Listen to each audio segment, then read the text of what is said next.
नमस्कार, आप देख रहे हैं दंगल मेरे साथ। और दंगल में आज हम बात कर रहे हैं कांग्रेस की इसलिए बात कर रहे हैं क्योंकि लगातार कांग्रेस के नेता अपने ही नेतृत्व यानी कि अपने ही लीडरशिप पर सवाल खड़े कर रहे हैं।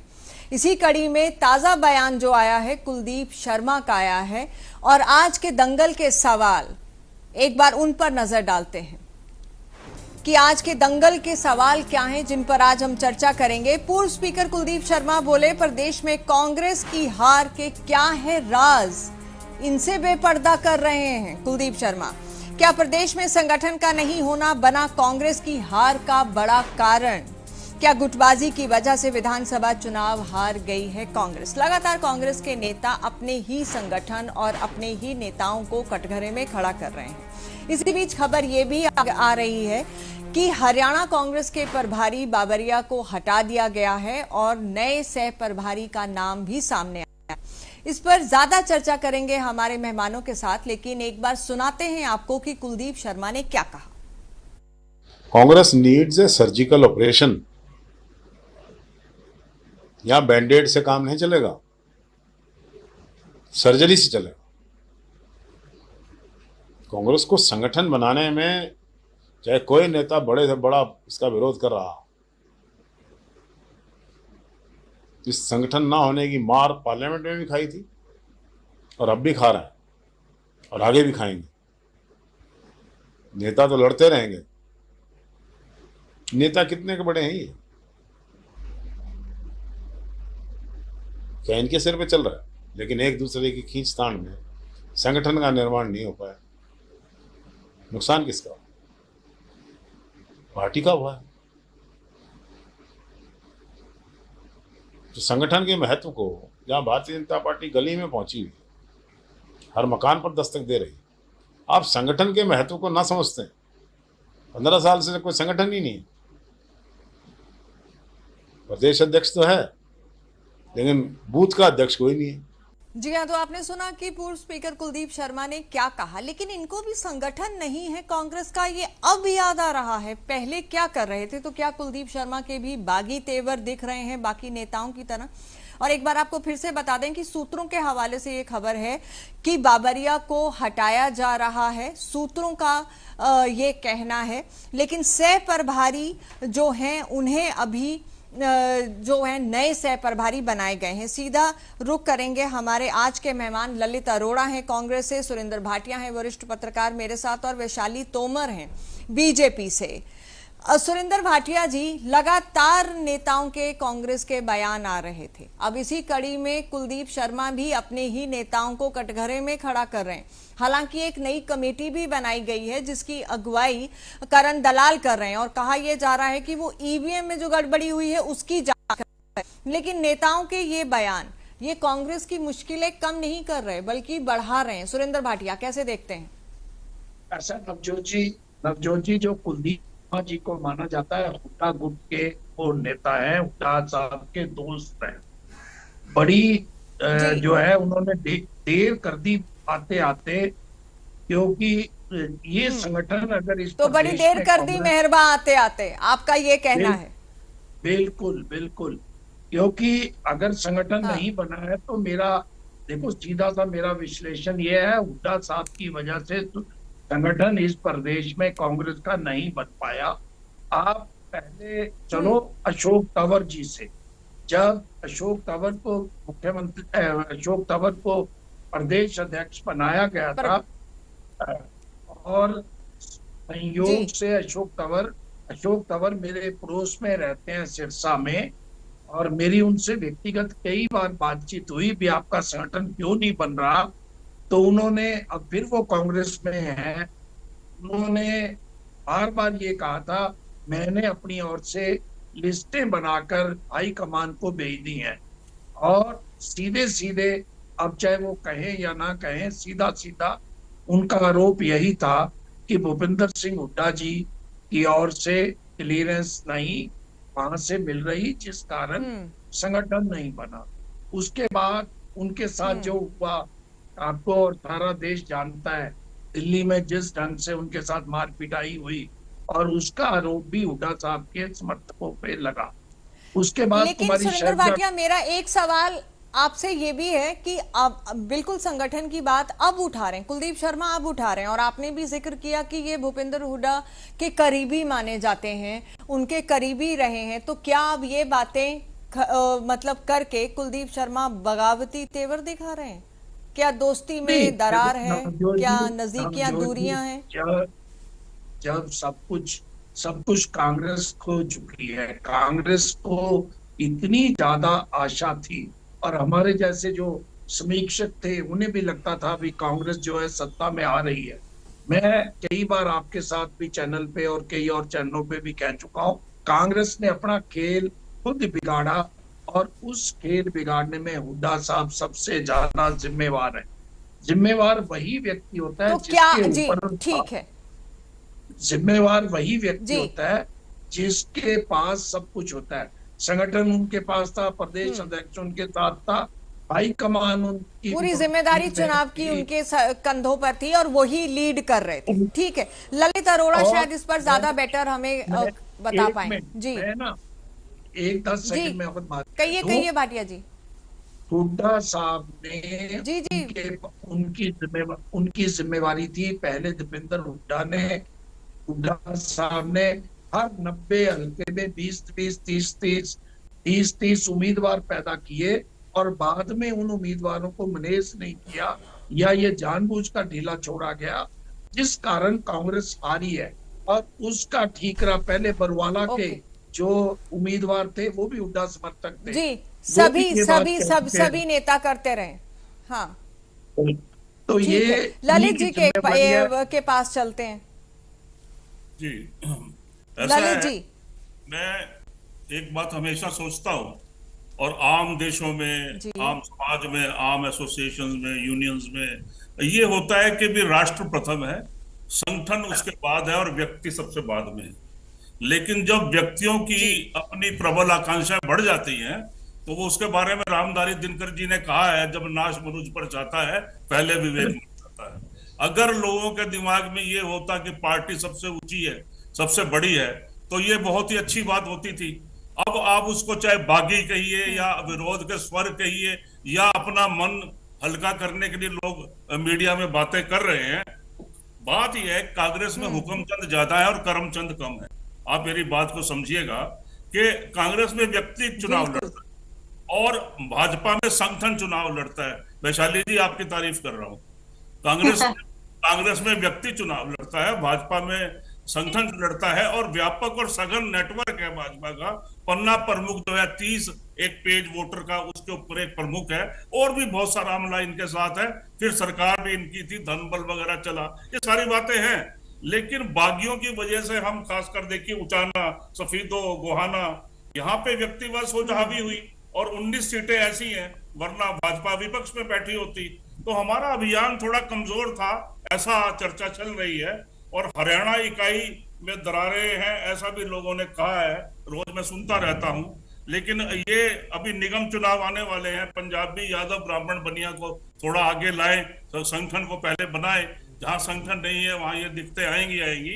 कोई बात नहीं, एक चुनाव आ रहा है, जिंदगी थोड़ी आ रही है। मैं यही कहना चाहूंगा सभी को। बिल्कुल ललित जी, आपकी बातें आज जिस तरह से आपने रखी हैं, अच्छा लगा कि इस बेबाक अंदाज में आपने अपनी बात को रखा, और आपने गलतियों को भी माना, और ये मान रहे हैं कि संगठन नहीं है, जो कि एक बहुत बड़ी वजह है।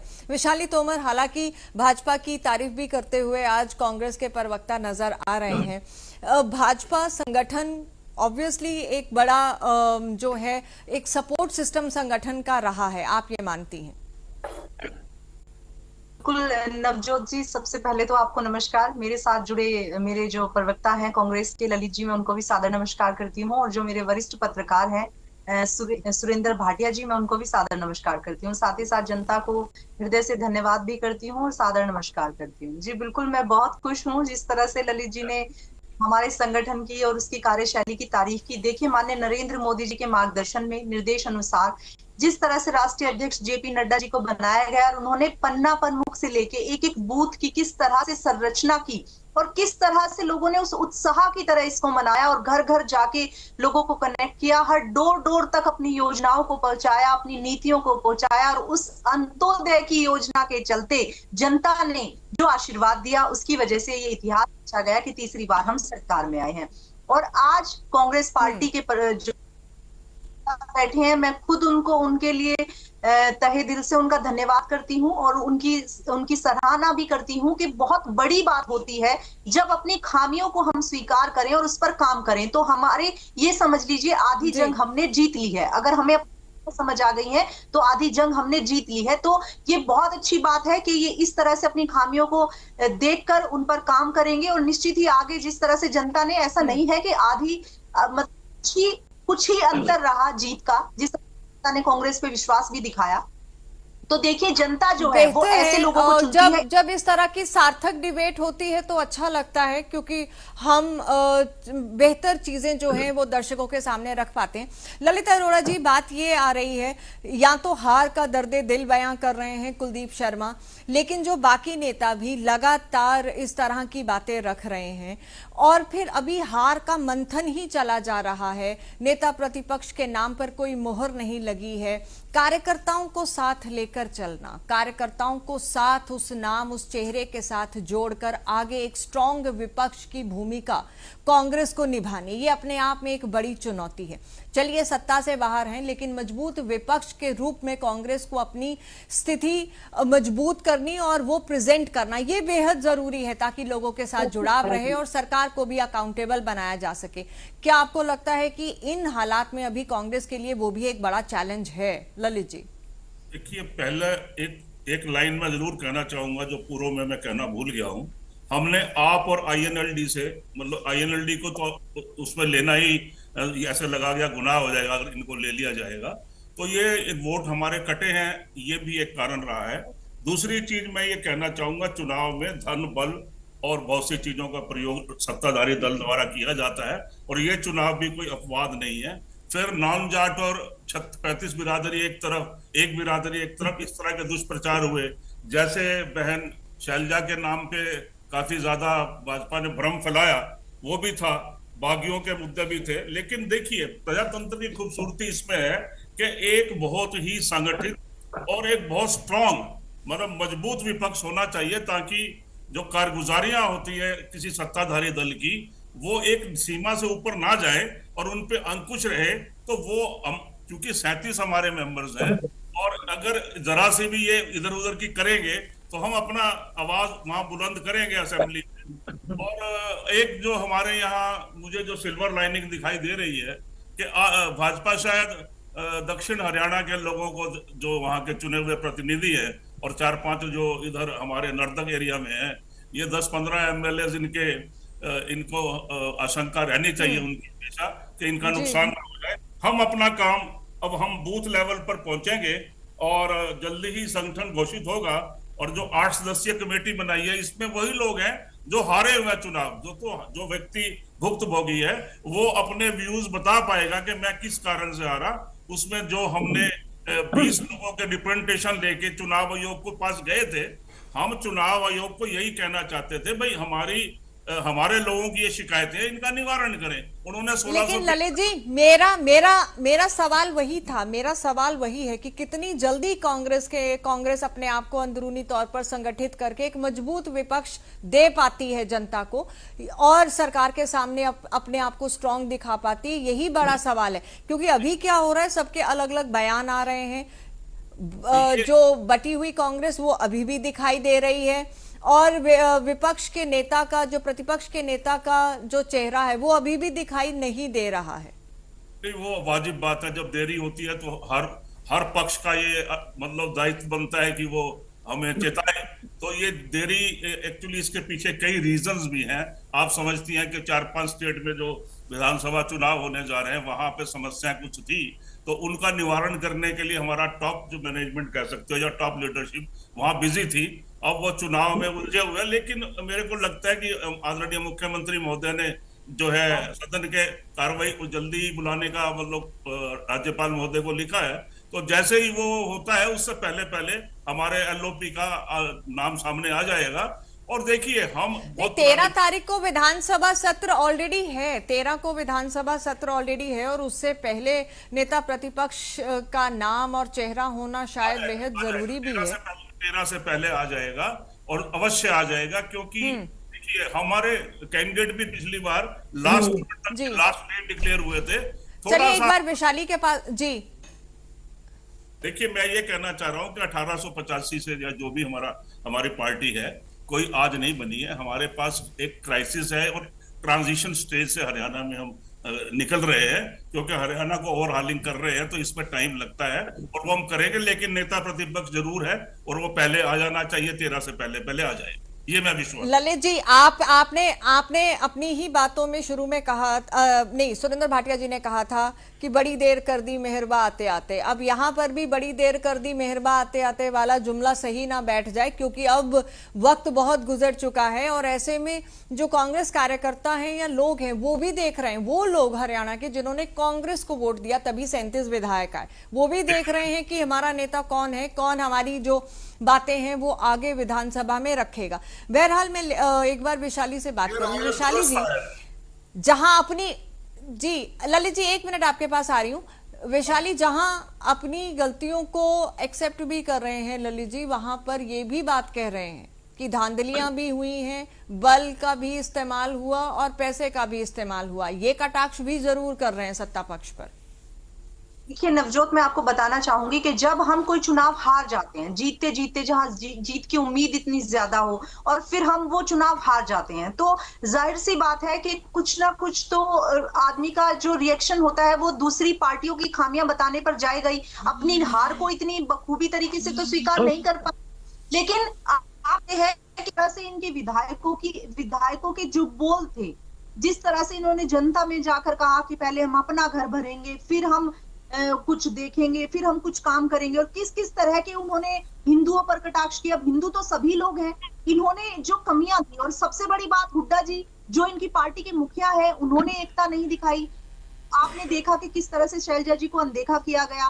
तो जब आपस में ही एकजुट नहीं थे तो संगठन कहां से एकजुट हो जाएगा? आप बताएं, जब नेतृत्व किसी का नहीं है मजबूत तो जनता उसका अनुसरण कैसे करेगी? इनका नेतृत्व ही मजबूत नहीं है। आज भी अगर ये राहुल गांधी जी को बदल दें तो बहुत सारी चीजें बेहतर हो जाएंगी, लेकिन इनका नेतृत्व ही मजबूत नहीं है। देखिए, जब भी कोई सत्ता में पार्टी होती है, विपक्ष जितना मजबूत होगा उतनी बेहतरी के साथ काम होता है जनता के लिए। चलिए, इसका जवाब तो ललित जी ही देंगे कि किसको कहां और कहां बदलाव हो रहे हैं। हालांकि ओवरहॉलिंग की, हरियाणा में ओवरहॉलिंग की बात ललित जी ने अभी की है, इस पर चर्चा करेंगे एक छोटे से ब्रेक के बाद। बने रहिए हमारे साथ, लगातार आप देख रहे हैं दंगल मेरे साथ।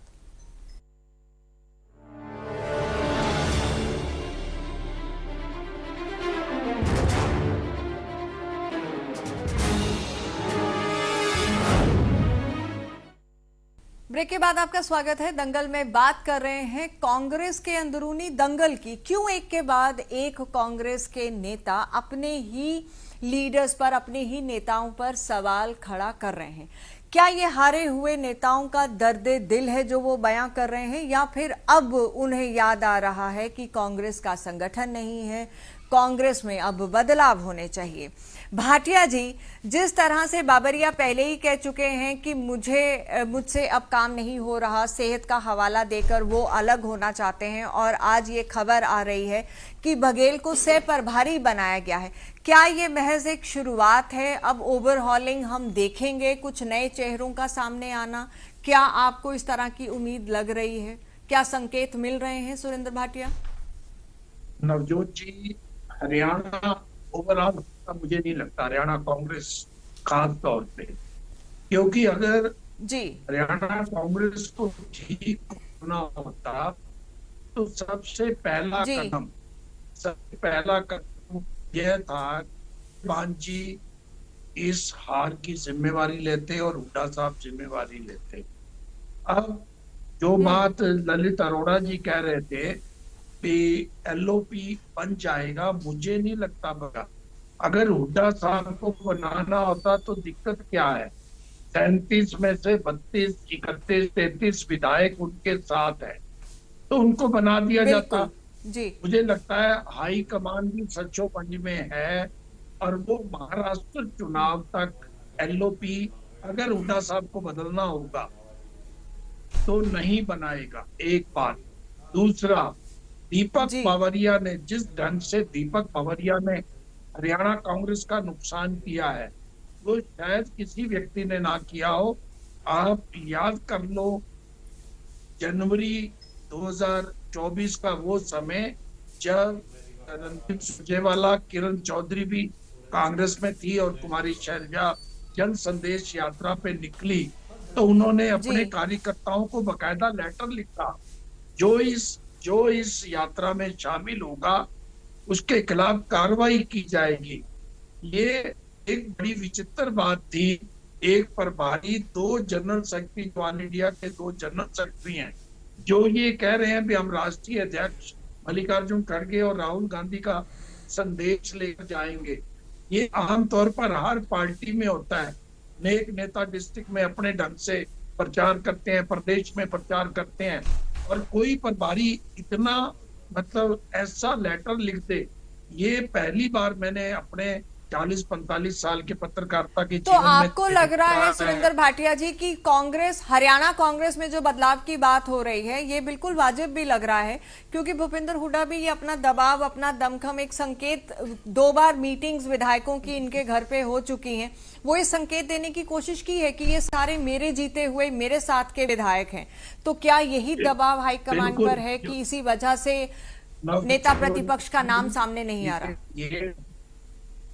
ये दबाव भी है। और देखो, छोटे राज्यों में आमतौर पे क्या होता है, वैसे बड़े राज्यों में भी होता है, कांग्रेस अब हाईकमान कमजोर है। अगर बीजेपी कमजोर होती तो वसुंधरा राज्य को नहीं हटाया जा सकता था, उनके स्थान पे नया नाम नहीं आता। यही हालात अब हुड्डा साहब को, हाईकमान में भी हुड्डा मजबूरी बन के आ गए हैं, विधायक उनके साथ हैं। अगर वो कोई नया बखेड़ा पैदा कर दें तो कांग्रेस को महाराष्ट्र, छत्तीसगढ़ में भी नुकसान हो सकता है। शायद हाईकमान इसीलिए देरी कर रहा है। और लेकिन मैं आपको बाकी गेस्ट के पास जाने से पहले एक बात कह दूं, जब तक सामूहिक नेतृत्व कांग्रेस में नहीं लाया जाएगा, ललित अरोड़ा जी खुद कह रहे थे, इनसे, ये मेरे से ज्यादा कांग्रेस को जानते होंगे, अभी पंजाबी बिरादरी, ब्राह्मण, बनिया समाज सारा कांग्रेस के साथ होता था, और 18 से 19 एमएलए पंजाबी बनते थे। भजन लाल के राज्य में 9 लिमिटेशन नहीं होती थी बनाने की। ये सब तो तभी हो पाएगा ना भाटिया जी, जब कांग्रेस अंदरूनी तौर पर संगठित हो पाएगी, एक लीडरशिप के साथ आगे चल पाएगी। ललित जी, जो बावरिया जी के हटने की बात है या फिर बघेल को सह प्रभारी बनाने की बात है, क्या आपको लगता है कि बदलाव होंगे? हालांकि आपने कहा है ओवरहॉलिंग की तरफ हरियाणा कांग्रेस बढ़ेगी, लेकिन सुरेंद्र भाटिया के अपने कंसर्न्स थे जो उन्होंने रखे, आपका नजरिया? देखिए, जहां तक आदरणीय बावरिया जी का सवाल है, मैं किसी भी केंद्रीय नेतृत्व पर कोई टिप्पणी नहीं करना चाहता। और बावरिया जी जनरल सेक्रेटरी हैं, उन्होंने खुद कहा है कि मुझे इस चार्ज से मुक्त कर दे, तो मेरा ख्याल है उस दिशा में काम हो रहा होगा, क्योंकि उनको एक असिस्टेंट बघेल जी के रूप में भी मिला है और उनकी तबीयत खराब और हॉस्पिटलाइज भी रहे वो। तो जहां तक तो वो बात है, वो एक टेक्निकल इशू है, वो केंद्रीय नेतृत्व। अभी हमारी बहन विशाली तोमर नहीं है, उन्होंने राहुल जी पर एक आपत्ति की थी, इनको बदल दो। राहुल जी ने तो कांग्रेस को जीवित किया है। ये जब इन्होंने यात्रा करी थी ना कन्याकुमारी से श्रीनगर तक की, उसके बाद के परिणाम देखिए आप। भाजपा तो हमें 40 से नीचे समेट रही थी, अब 99 और वायनाड मिला लो, अब तो 100 सीटें हमारी हो जाएगी। और ये एक बहुत बड़ा लीप है। ये जरूर है कि हम सत्ता में नहीं आ पाए, लेकिन 50-60 सीटों के फर्क रह गया और उसकी वजह से प्रधानमंत्री पे भी अंकुश लगा है। सवाल आ गया कि हमारे संगठन का क्या होगा। संगठन में मैं तो पहले ही कह रहा हूं कि बागियों को हम नियंत्रित नहीं कर पाए। दूसरी चीज, यहाँ पे एकलवाद था, अधिनायकवाद हर पार्टी में हो जाता है, तो वहां पे थोड़ी सुस्ती आ जाती है। फिर बहुत अच्छी बात की भाटिया जी ने, क्योंकि कलेक्टिव लीडरशिप ही इन चीजों का समाधान होता है। लेकिन हाँ, कई जगह पार्टियों में या भाजपा का सिस्टम है, वो मुख्यमंत्री पहले डिक्लेयर कर देते हैं। हमारी अपना नजरिया है, हमारी बहुत ही सेंट्रलाइज पार्टी है, थोड़ा सा डिसेंट्रलाइज होना होगा हमें कई जगहों पर, ताकि अनार्की भी ना फैले और नीचे जो काम है वो डिसेंट्रलाइजेशन से, विकेंद्रीकरण से बढ़िया तरीके से कंट्रोल हो सकता है।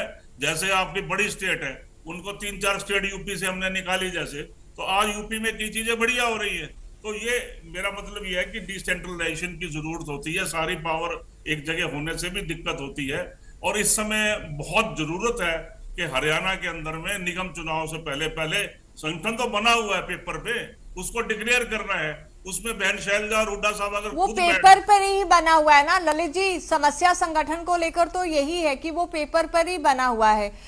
अभी ओम प्रकाश धनखड़ कुछ वक्त पहले मेरे साथ थे, तो उन्होंने कहा जब संगठन की बात आई कि कांग्रेस वाले तो चुनाव में ये कहते थे कि पन्ने फाड़ देंगे, इनका पन्ना प्रमुख जो बना हुआ है वो हम पन्ने फाड़ देंगे, और हालात कांग्रेस के क्या हुए। तो इस तरह की जो बातें थी जी, तो फिर देखिए, अगर संगठन, मेरे हिसाब से तो संगठन निगम से पहले बनेगा, और नहीं बनता तो फिर उसका भी रिजल्ट आपके साथ डिस्कस करने के लिए बैठे होंगे। आज मैंने बहुत बेबाकी से राय रखी है, तो पता नहीं कल मैं आपके साथ बैठा भी बिल्कुल।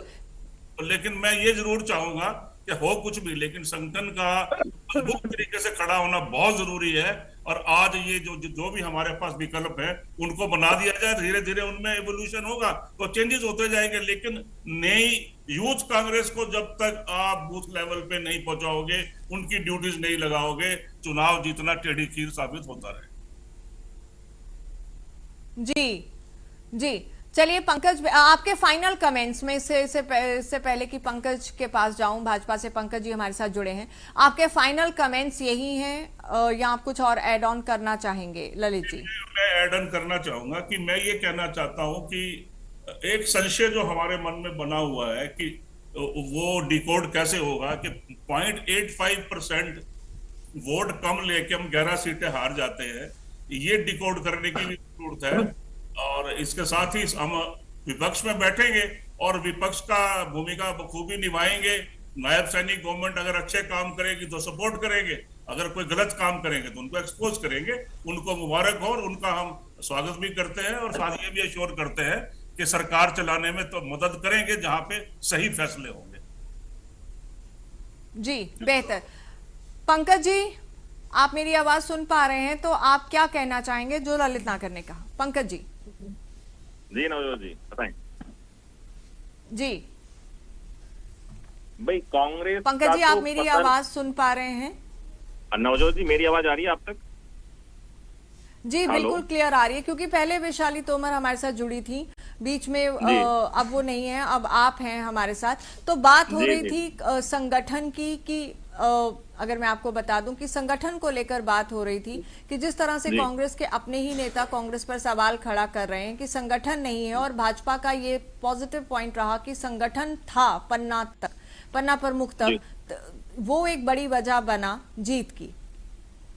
बाकी आपने ललित नागर को सुना। सभी साथियों को नमस्कार, सभी दर्शकों को मेरा नमस्कार। देखिए, भारतीय जनता पार्टी संगठनात्मक पार्टी है, संगठन के हिसाब से चलती है और अनुशासन के हिसाब से चलती है। कोई एक कांग्रेस की पार्टी जो है, जब इन्होंने एक बार सुगबुगाहट हुई थी कि हम संगठन बनाने वाले हैं, तो कैसे जिला स्तर पर इनके हरेक इनके कोई मंत्री रहे हो पहले या फिर कोई इनके एमएलए रहे हो पूर्व के, उन सबके ऑफिसों के बाहर कैसे जूते चप्पल कपड़े फाड़े गए, वो भी सबके सामने। जैसे कैसे कुमारी सैलजा का जो चुनाव था उसमें हुड्डा समर्थक और कुमारी सैलजा के समर्थकों ने कैसे रोडों पर कपड़े फाड़े। तो इनका जो अनुशासन पार्टी में नहीं है, जो संगठन पार्टी में नहीं है, वो इनको लेकर के बैठ रहा है। और कांग्रेस का पतन जो हो 2014 में होना स्टार्ट हो चुका था, वो लगातार, और हरियाणा में अब कांग्रेस कभी नहीं आएगी, क्योंकि कांग्रेस अपने अहम में चूर है और गुटों में बटी हुई कांग्रेस है। जैसे एक तरफ बाबू बेटा का गुट है, एक तरफ से कुमारी सैलजा का गुट है। तो जो गुटों में बटी हुई चीजें होती हैं वो कभी भी सक्सेस नहीं हो सकती। राजनीति करने के लिए या किसी भी काम को आगे बढ़ाने के लिए संगठन बहुत जरूरी चीज है, और उसमें अनुशासन होना मेरा एक सवाल है, आप संक्षेप में जवाब दीजिएगा। क्या कांग्रेस के पास 37 विधायक हैं और कांग्रेस ही मुख्य विपक्षी दल है, क्या आप कांग्रेस को एक मजबूत विपक्ष के रूप में देख रहे हैं हरियाणा में या नहीं? जी नवजोत जी, बिल्कुल कांग्रेस को पिछले 10 सालों से बहुत एक्सपीरियंस हो गया है विपक्ष में बैठने का। 5 साल और बैठेंगे, इनको और अच्छा एक्सपीरियंस हो जाएगा और ये एक्सपीरियंस इनके काम आएगा विपक्ष में बैठने का। आगे लगातार 2047 तक कांग्रेस की सरकार हरियाणा में नहीं आ रही है, तो ये अपना एक्सपीरियंस बढ़ाते रहेंगे और अच्छा रहेगा कि ये जब नायब सिंह सैनी जी जो सारे काम हरियाणा की जनता के लिए अच्छे करते रहे, ये वहां पर बैठ के तालियां बजाएं और नायब सिंह सैनी जी को शाबाशी दें कि आप हरियाणा को ऐसे ही आगे बढ़ाते रहो, हम आपके साथ हैं।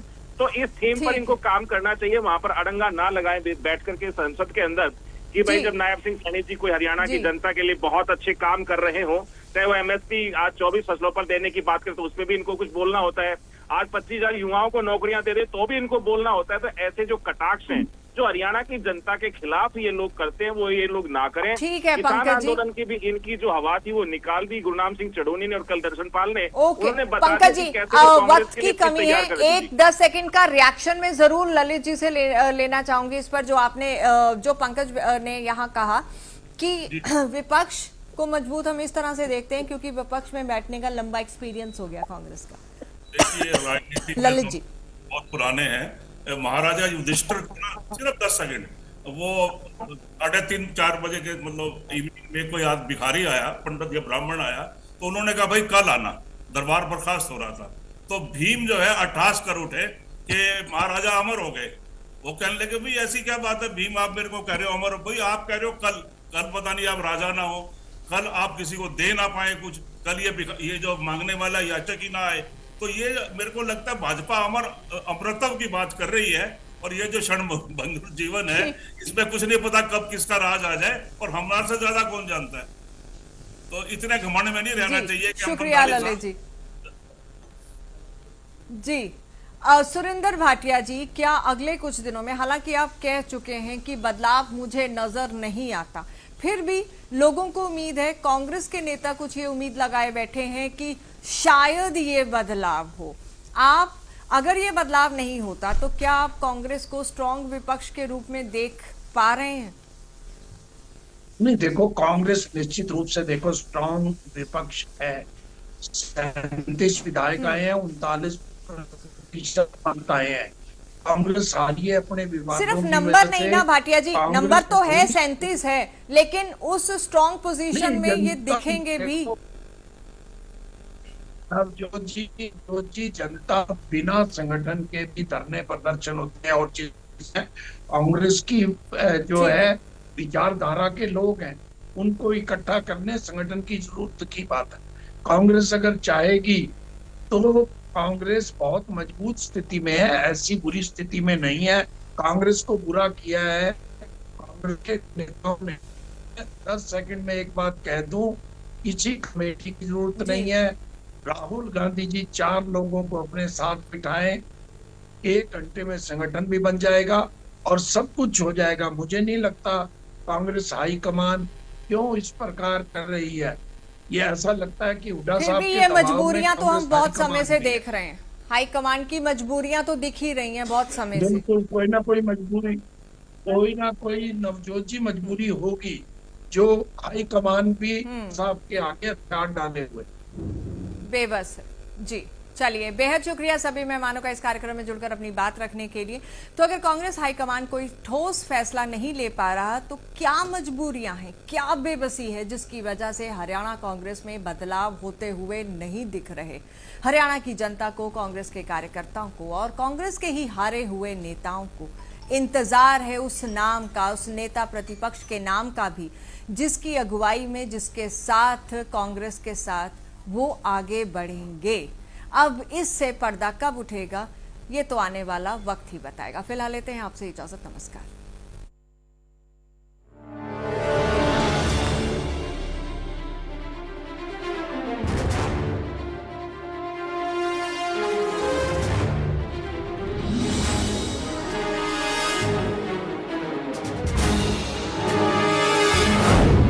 तेरा कोई एक्सपीरियंस हैगा तजर्बा?